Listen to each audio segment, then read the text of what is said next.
अब देखेंगे हम चैप्टर नंबर 6 जिसका नाम है application of derivative. Application of derivative का क्या मतलब है?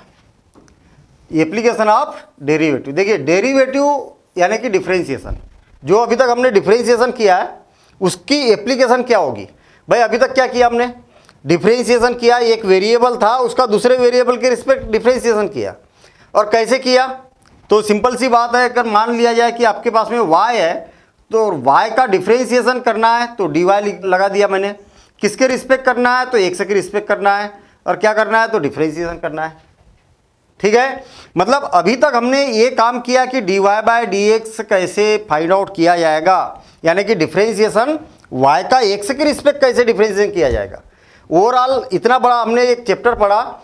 डिफरेंशिएशन चाहे मान लिया जाए कि y equal to function of x है हमारे पास, चाहे जो फंक्शन है वो लॉगरिथमिक फंक्शन हो, चाहे एल्जेब्रिक फंक्शन हो, चाहे हम बोल सकते हैं कि एक्सपोनेंशियल हो, इम्प्लिसिट हो, किसी भी प्रकार का फंक्शन हो, अगर डिफरेंशिएबल है तो हम उसका डिफरेंशिएशन कर सकते हैं। और डिफरेंशिएशन कैसे करेंगे कि एक वेरिएबल का दूसरे वेरिएबल के रिस्पेक्ट डिफरेंशिएशन। कौन से वेरिएबल का कौन से वेरिएबल के रिस्पेक्ट डिफरेंशिएशन? तो हमें मालूम है कि जो डिपेंडेंट वेरिएबल रहेगा, डिपेंडेंट वेरिएबल रहेगा, ये डिपेंडेंट वेरिएबल का इंडिपेंडेंट वेरिएबल के रिस्पेक्ट डिफरेंशिएशन करना है। इंडिपेंडेंट वेरिएबल के रिस्पेक्ट। तो मेरे ख्याल से हमने डिफरेंशिएशन पढ़ा है, तो उस आधार पर हम ये बोल सकते हैं कि हमेशा जो डिफरेंशिएशन किया जाता है वो डिपेंडेंट वेरिएबल का ही इंडिपेंडेंट वेरिएबल के रिस्पेक्ट डिफरेंशिएशन किया जाता है। कहीं ना कहीं हमारे दिमाग में ये बात आ रही होगी कि डिपेंडेंट वेरिएबल को कैसे पहचानेंगे, इंडिपेंडेंट वेरिएबल को कैसे पहचानेंगे, ऐसा ही क्यों किया जाता है, डिपेंडेंट के रिस्पेक्ट ही इंडिपेंडेंट का क्यों किया जाता है हमेशा, क्यों इंडिपेंडेंट के रिस्पेक्ट डिपेंडेंट का कर सकते ही नहीं कर सकते। ये सारी बातों पर पहले हम डिस्कशन करेंगे कि ये वेरिएबल क्या होते हैं, क्यों ऐसा होता है, और फिर उसके बाद में हम एप्लीकेशन देखेंगे। तो एप्लीकेशन का सबसे इंपॉर्टेंट पार्ट होता है क्वेश्चन को समझना। क्वेश्चन क्या बोलना चाह रहा है यहाँ पर, अगर क्वेश्चन को समझ लिया तो डिफरेंशिएशन करना बिल्कुल आसान है, इसका क्वेश्चन बनाना बिल्कुल आसान हो जाएगा। इस बात को समझने के लिए सबसे पहले हमें तो ये देखेंगे कि इस चैप्टर के अंदर हमें कौन से टॉपिक कवर करना है वो देखेंगे, और फिर एक एक करके हम टॉपिक कवर करते हुए चलेंगे। और इसके सारे एग्जाम्पल्स, क्वेश्चंस, हर एक क्वेश्चंस, हर एक एग्जाम्पल, हर एक बेसिक कॉन्सेप्ट कवर करते हुए आगे की ओर बढ़ेंगे। इस चैप्टर के अंदर टोटल ये 5 टॉपिक्स हैं, इनको कवर करना है हमें। सबसे पहला टॉपिक है rate of change of quantities. Second topic मिलेगा आपको इंक्रीजिंग एंड डिक्रीजिंग फंक्शंस, या इंक्रीजिंग या decreasing functions, tangent and normals, और एप्रोक्सीमेशन, एरर एंड एप्रोक्सीमेशन भी बोल सकते हैं इसको, मैक्सिमा एंड मिनिमा। ये सारे टॉपिक हमें 12th क्लास में हमारे सिलेबस में है और इसको कवर करना है। इसका मतलब ये कभी भी नहीं है कि ये 5 टॉपिक कवर होने के बाद में हमारा एप्लीकेशन ऑफ डेरिवेटिव कंप्लीट हो जाता है, यहाँ पर नहीं है। जब आप कॉलेज लेवल पर पढ़ेंगे ना तो वहाँ पर और भी ज़्यादा एप्लीकेशन आपको देखने को मिलेगी। आप अभी 12th क्लास में देखेंगे फिजिक्स से देखेंगे, फिजिक्स का काम मतलब फिजिक्स में बिना डिफरेंशिएशन और बिना इंटीग्रेशन के आपका 12th क्लास का फिजिक्स 11th क्लास का फिजिक्स नहीं बनेगा। यही कारण है कि फिजिक्स पढ़ने से पहले आपको डिफरेंशिएशन और इंटीग्रेशन पढ़ाया जाता है, ठीक है ना। इसके बाद में हम अगर स्टैटिस्टिक्स की बात करेंगे तो यहाँ पर भी डेटा एनालिसिस होता है, वहाँ पर भी एक डेटा दूसरे डेटा के ऊपर डिपेंड करता है, यानी कि एक वेरिएबल दूसरे वेरिएबल की रिस्पेक्ट चेंज होता है, तो वहाँ पर भी इसकी एप्लीकेशन देखने को मिलती है। मैथ्स तो हम पढ़ ही रहे, मैथ्स में तो है ही इसकी एप्लीकेशन। अगर इसकी एप्लीकेशन, खास एप्लीकेशन की अगर हम बात करें तो इंजीनियरिंग में इसका बड़ा इंपॉर्टेंस है, ठीक है। इंजीनियरिंग में अगर आप जैसे कॉलेज लेवल पर जब इंजीनियरिंग करेंगे देखेंगे, चाहे मैकेनिकल ब्रांच हो, चाहे सिविल ब्रांच हो, या ईसी हो, इलेक्ट्रॉनिक्स हो, या इलेक्ट्रिकल एंड इलेक्ट्रॉनिक्स हो, चाहे कंप्यूटर साइंस हो, कोई भी ब्रांच हो, किसी में कम किसी में ज़्यादा डिफरेंशिएशन इंटीग्रेशन की एप्लीकेशन बहुत ज़्यादा वहाँ पर मिलने वाली है। तो कहने का मतलब ये 12th क्लास का ये छोटा मोटा चैप्टर नहीं है, यहाँ से शुरुआत है। अगर इस कॉन्सेप्ट को अगर अच्छे से समझा तो भविष्य में हमें समस्या नहीं जाएगी, ठीक है ना। तो और है भी आसान भी है, ठीक है ना। यहाँ पर देखना, सबसे पहला टॉपिक कवर करेंगे हम rate of change of quantities. Quantities की बात हो रही है तो हमें क्वांटिटीज के टाइप से मालूम होना चाहिए कि जो क्वांटिटीज होती है, देखिए फिर से और एक बार, रेट ऑफ चेंज, क्या चेंज हो रहा, रेट चेंज हो रहा, किसका हो रहा, क्वांटिटी का हो रहा। तो क्वांटिटी को समझना जरूरी है। क्वांटिटी कितने टाइप की होती है, तो मेन अगर क्वांटिटीज की बात करें तो हम 6 क्लास से ही पढ़ते आ रहे हैं कि हमें मालूम है कि भाई क्वांटिटी जो होती है वो 2 टाइप की होती है मेन। कैसी, एक तो वेरिएबल होती है, एक तो वेरिएबल होती है और एक होती है कांस्टेंट। और मेरे ख्याल से ये बताने की ज़रूरत नहीं है कि वेरिएबल और कांस्टेंट क्या होता है, नाम से क्लियर है। जो वेरी करता है, जो चेंज होता है, जो चेंजेबल होता है ना। जैसे मान लिया जाए कि आज आप मार्केट गए, मार्केट में सब्जी खरीदने गए, 10 रुपये किलो आलू मिल रही है, कल 15 रुपये किलो हो गई, परसों 8 रुपये हो गई, 20 रुपये हो गई। ये क्या हो रही है, उसकी प्राइस जो हो रही है वो वेरी हो रही है, ठीक है ना। और जनरली हम जो वेरिएबल है उसको x, y, z, u, v, डब्ल्यू और इसको इंडिकेट करते हैं।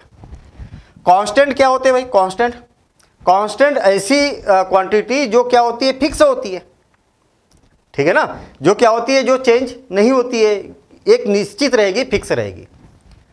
जैसे 3, अरे 5th क्लास में भी वही पढ़ा, फर्स्ट में भी वही पढ़ा, आज भी हम इसको 3 बोल रहे हैं, 5 हो गया, 11 हो गया। ये सारी चीज़ें क्या होती है, कांस्टेंट होती है। लेकिन इसके आगे भी बात है, डिफरेंशिएशन समझने के लिए इसके आगे की बातें समझना बेहद जरूरी है। इसी के बेस पर आपका एप्लीकेशन ऑफ डेरिवेटिव बनने वाला है, ठीक है। जो वेरिएबल होता है, वेरिएबल भी 2 टाइप के रहेंगे। एक तो रहेगा इंडिपेंडेंट वेरिएबल, और दूसरा रहेगा डिपेंडेंट वेरिएबल। ध्यान देना इधर, यही मेन हीरो है इस टॉपिक के, यानी कि एप्लीकेशन ऑफ डेरिवेटिव में इंडिपेंडेंट वेरिएबल और डिपेंडेंट वेरिएबल। ये बात को बहुत अच्छे से समझना है। अभी हम एग्जांपल से देखेंगे। जो कांस्टेंट होते हैं ये भी 2 टाइप के होते हैं। कौन से, एक तो होते हैं आर्बिट्रेरी कांस्टेंट, या पहले एब्सोल्यूट लिख देता हूं मैं, एब्सोल्यूट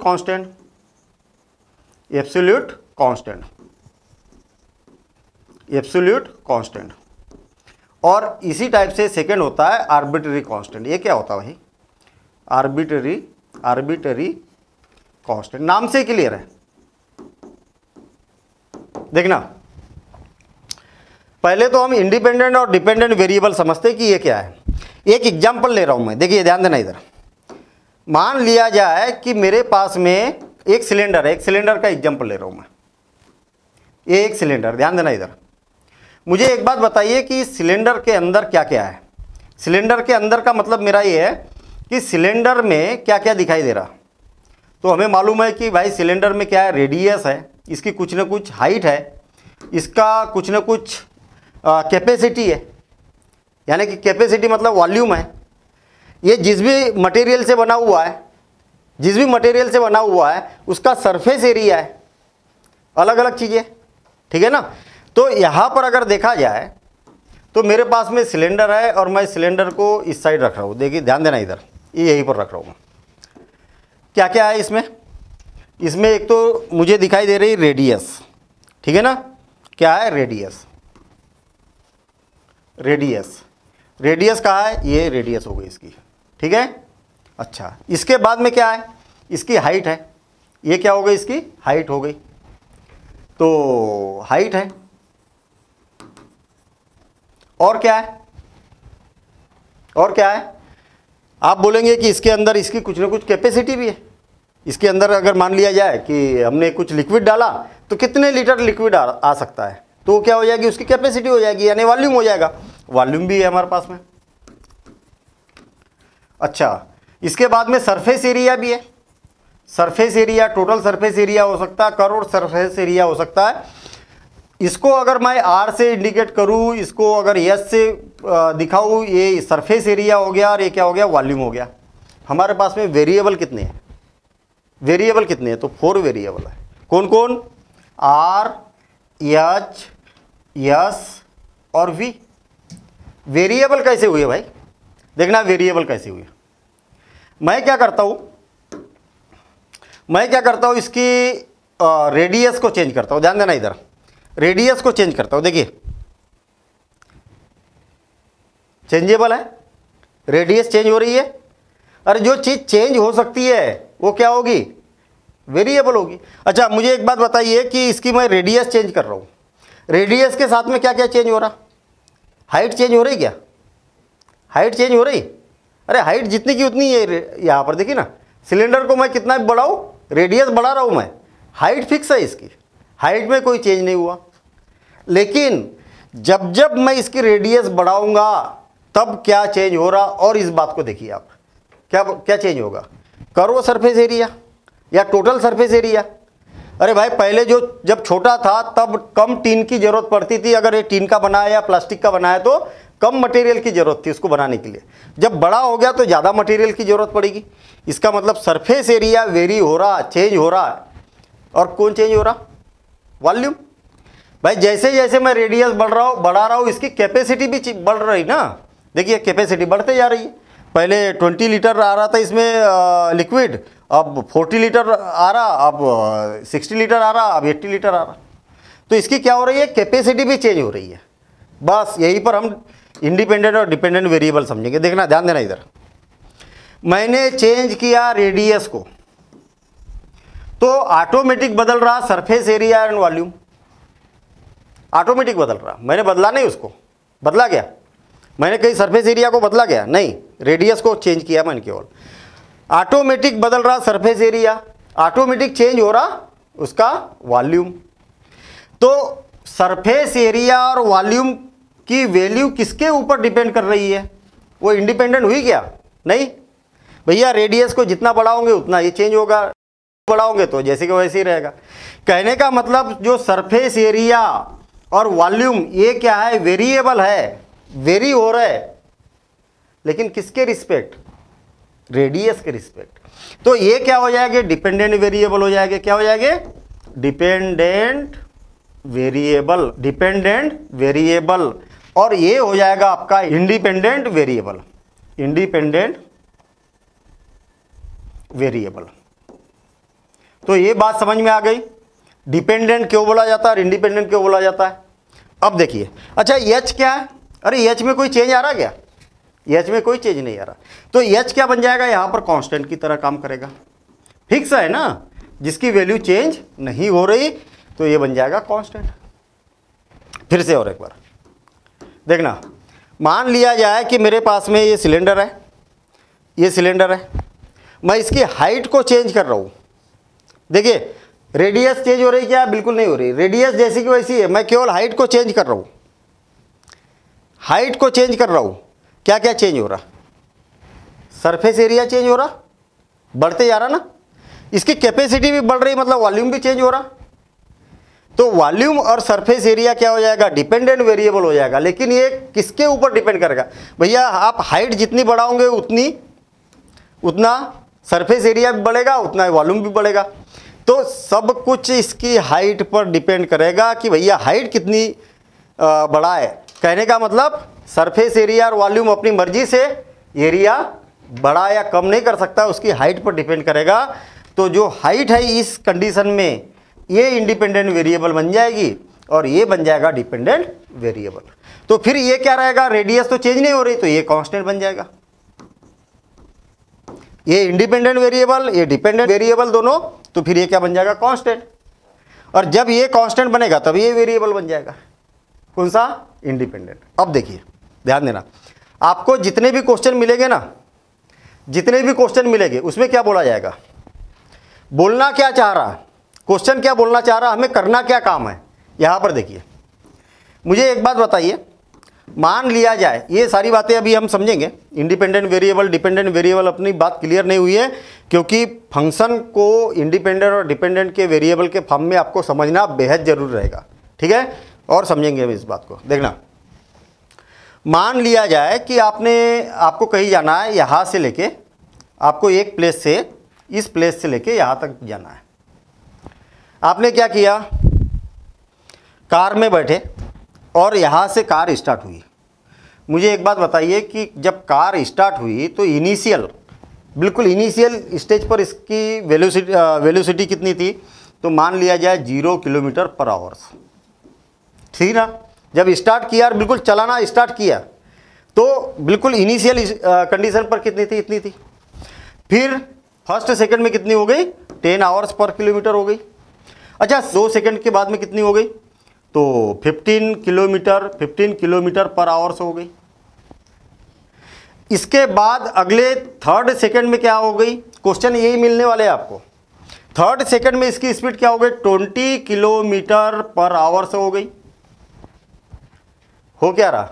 जो इसकी वेलोसिटी है v है, इसमें चेंज आ रहा है, कैसा चेंज आ रहा? कॉन्सेप्ट को समझना, कैसा चेंज आ रहा? हर एक सेकंड में इसकी जो वेलोसिटी है वो चेंज हो जा रही है। किसके रिस्पेक्ट में चेंज हो रही है? टाइम के रिस्पेक्ट में। किसके रिस्पेक्ट में हो रही है? टाइम के रिस्पेक्ट में। Change of v with respect to t। तो v का जब t के रिस्पेक्ट डिफरेंशिएशन करेंगे तो ये चेंज का रेट पता चलेगा। क्या पता चलेगा? इसके चेंज होने का रेट पता चलेगा। मान लिया जाए कि 4 सेकंड में कितनी हो गई इसकी स्पीड? सपोज करें कि 25 हो गई, 25 किलोमीटर पर आवर्स। चेंज का रेट क्या है ये बताइए मुझे। यहाँ पर कितना चेंज देखने को मिला? 1 सेकंड में कितना हो गया? 5 किलोमीटर। अगले सेकंड में कितना चेंज देखने को मिला? 5 किलोमीटर। भाई 10 हो गया, 10 से कितना हो गया? 15 से कितना हो गया? 20।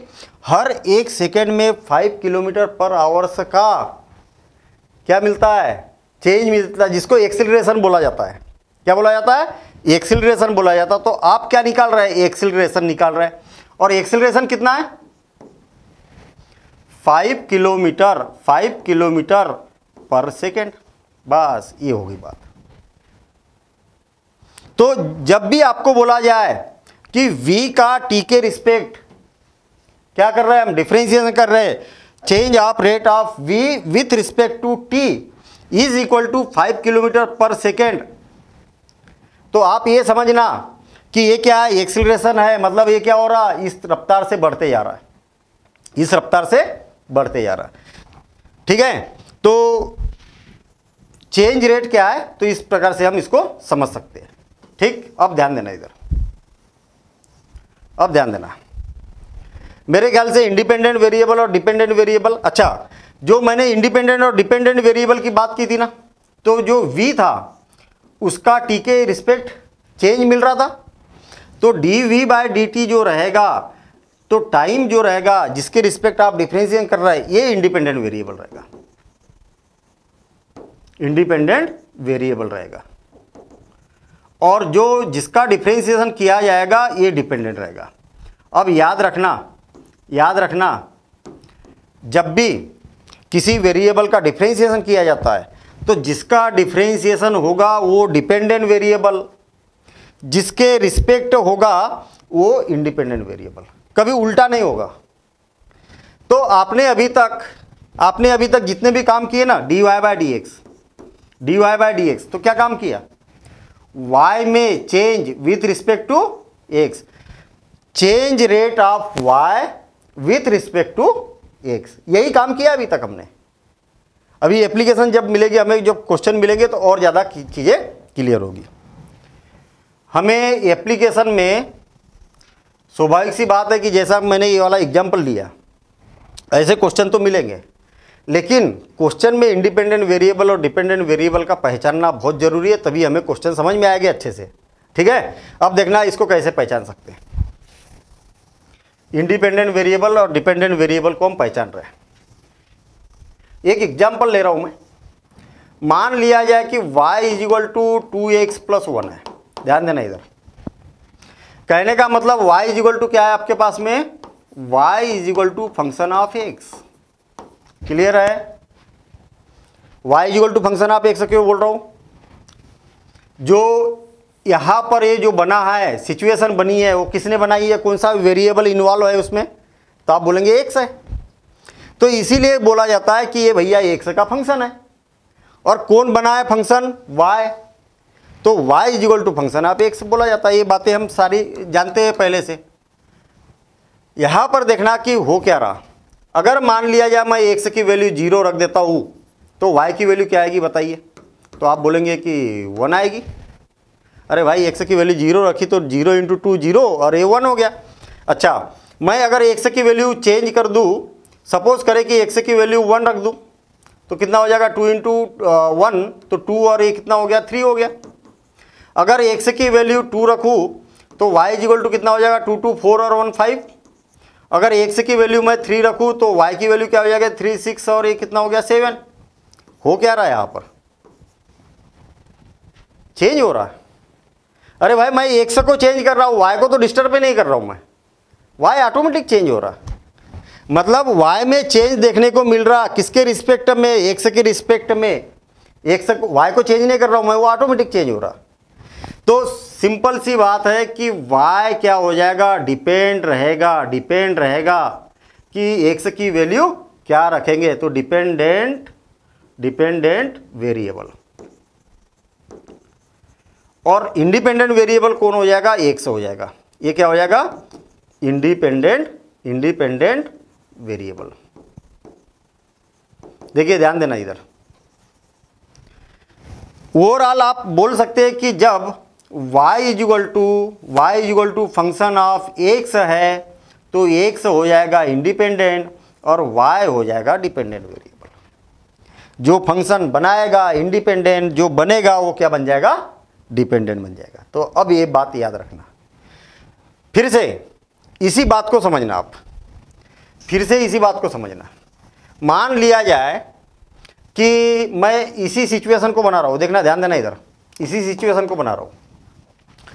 1 को इधर ले जाता हूं तो क्या हो जाएगा? y माइनस 1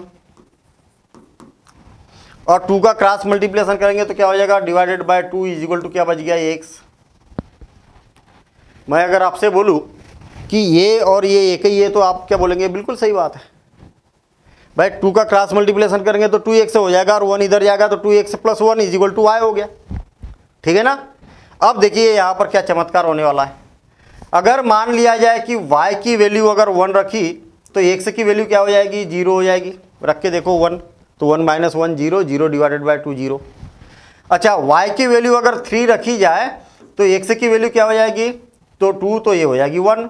y की वैल्यू अगर 5 रखी जाए तो x की वैल्यू 2 हो जाएगी और y की वैल्यू अगर 7 रखी जाए तो x की वैल्यू क्या हो जाएगी? 3 हो जाएगी। हो क्या रहा है यहाँ पर? किसको चेंज कर रहा हूँ मैं? y को चेंज कर रहा हूँ। ऑटोमेटिक x से चेंज हो रहा, ऑटोमेटिक x से चेंज हो रहा। तो x क्या होगा? इंडिपेंडेंट होगा कि डिपेंडेंट होगा? डिपेंडेंट होगा। Dependent variable. बस यही पर बच्चा कंफ्यूज होता है कि कभी इंडिपेंडेंट बोल रहा है, कभी डिपेंडेंट बोल रहा है, और ये बन जाएगा इंडिपेंडेंट वेरिएबल। भाई बड़ी सिंपल सी बात है, बड़ी सिंपल सी बात है। वही सिचुएशन सेम है, एक ही इसी प्रॉब्लम से मैंने ये प्रॉब्लम बनाई है। यहां पर बोल रहा हूं मैं कि x इंडिपेंडेंट, यहां पर बोल रहा हूं कि y इंडिपेंडेंट। ऐसा चेंज क्यों? सिंपल सी बात है कि यहां पर बन गया आपका x is equal to function of y। जो फंक्शन बनाएगा, जो वेरिएबल फंक्शन बनाएगा का फंक्शन है ना, तो y इंडिपेंडेंट। मतलब x is equal to function of y, तो y इंडिपेंडेंट हो जाएगा और x क्या हो जाएगा? डिपेंडेंट वेरिएबल हो जाएगा। क्लियर? ओवरऑल एक तरीका तो हमने प्रैक्टिकली देखा कि इंडिपेंडेंट और डिपेंडेंट बोला क्यों जाता। मैंने एक सिलेंडर वाला एग्जांपल लिया है यहाँ पर। उसके बाद में फंक्शन के फॉर्म में भी देखा, तो फंक्शन से भी हम पहचान सकते हैं। सिंपल सी बात है कि इसको तो भूल ही जाओ, इसको भूल जाओ। इंडिपेंडेंट डिपेंडेंट वेरिएबल पहचानना तो सिंपल सा ऐसे ही पहचान लो। जिसका फंक्शन रहेगा, एक्स का फंक्शन है तो एक्स इंडिपेंडेंट और वाई डिपेंडेंट।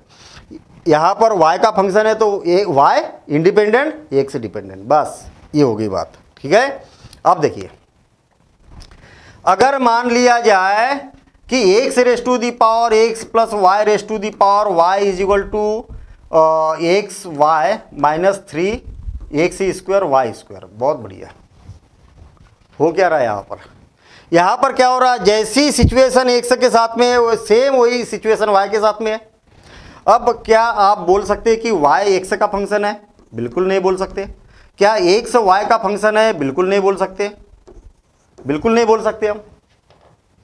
ये फंक्शन तब हो गए जब y is equal to e raise to the power x plus log x minus sine 2x plus 2 sine 3x। ध्यान देना इधर। अरे फंक्शन किसी भी टाइप का हो, लेकिन इसके अंदर केवल x ही x दिखाई दे रहा है, इसके अलावा कोई नहीं दिखाई दे रहा। वेरिएबल जो है कौन है? केवल x ही है ना, इसके अलावा कुछ नहीं है। तो इसीलिए y is equal to function of x बोला जाता है। बात क्लियर है? तो यहां पर तो ऐसी कंडीशन नहीं है ना, यहां पर ऐसी कंडीशन नहीं है। तो फिर कैसे पहचानेंगे कौन इंडिपेंडेंट वेरिएबल है और कौन डिपेंडेंट वेरिएबल है? फिर नहीं पहचान पाएंगे। तो फिर पहचानना तो जरूरी है। तो फिर ऐसी कंडीशन में आपको बोला जाएगा कि फाइंड dy बाय dx, या बोला जाएगा कि फाइंड dx बाय dy। जब dy बाय dx बोला जाएगा तो जिसके रिस्पेक्ट आप डिफरेंशिएशन कर रहे हैं वो इंडिपेंडेंट वेरिएबल, इंडिपेंडेंट वेरिएबल जिसके रिस्पेक्ट डिफरेंशिएशन कर रहे हैं वो इंडिपेंडेंट। कितना आसान काम है भैया, बिना इंडिपेंडेंट वेरिएबल के डिफरेंशिएशन किया ही नहीं जाता है। और जिसका डिफरेंशिएशन कर रहा है, किसका कर रहा है? एक्स का कर रहा है, यहाँ पर वाई का कर रहा है। ये दोनों डिपेंडेंट वेरिएबल है, डिपेंडेंट। अब याद रखना जीवन भर डिपेंडेंट वेरिएबल, ठीक है। तो कितने टाइप से पहचान सकते हैं हमने? एक एग्जांपल वो देखा, वैल्यू रख के देखा, फंक्शन के फॉर्म में देखा। चाहे किसी भी फॉर्म में रहे, इंडिपेंडेंट डिपेंडेंट वेरिएबल आपको पहचानते आना चाहिए, चाहे डेरिवेटिव के फॉर्म में। जब फंक्शन ऐसा होता है तो फिर हमें पहचानना मुश्किल है, क्योंकि दोनों के साथ सिचुएशन सेम है ना, कौन किसका फंक्शन है क्लियर नहीं है। तो फिर ऐसी सिचुएशन में आपको यहाँ पर पहचानना है। क्लियर? तो मेरे ख्याल से change of rate of quantities ये बात क्लियर हो गई होगी, और नहीं हुई होगी तो अभी हम क्वेश्चन के द्वारा समझते हैं। क्वेश्चन को सबसे पहले सॉल्व करना आसान काम है, समझना टफ है, लेकिन अगर उसको टेक्निक से समझा जाए तो बिल्कुल आसानी से समझ सकते हैं। देखना, सिर्फ आपको इतना मालूम होना चाहिए कि भैया जिसके रिस्पेक्ट चेंज हो रहा, किसके रिस्पेक्ट चेंज हो रहा है? एक्स की रिस्पेक्ट, तो एक्स इंडिपेंडेंट। वाई के रिस्पेक्ट चेंज हो रहा तो वाई इंडिपेंडेंट। कौन चेंज हो रहा? वाई, तो ये डिपेंडेंट। कौन चेंज हो रहा तो एक्स, तो ये डिपेंडेंट। बस इतनी सी बात याद रखना। अब देखिए,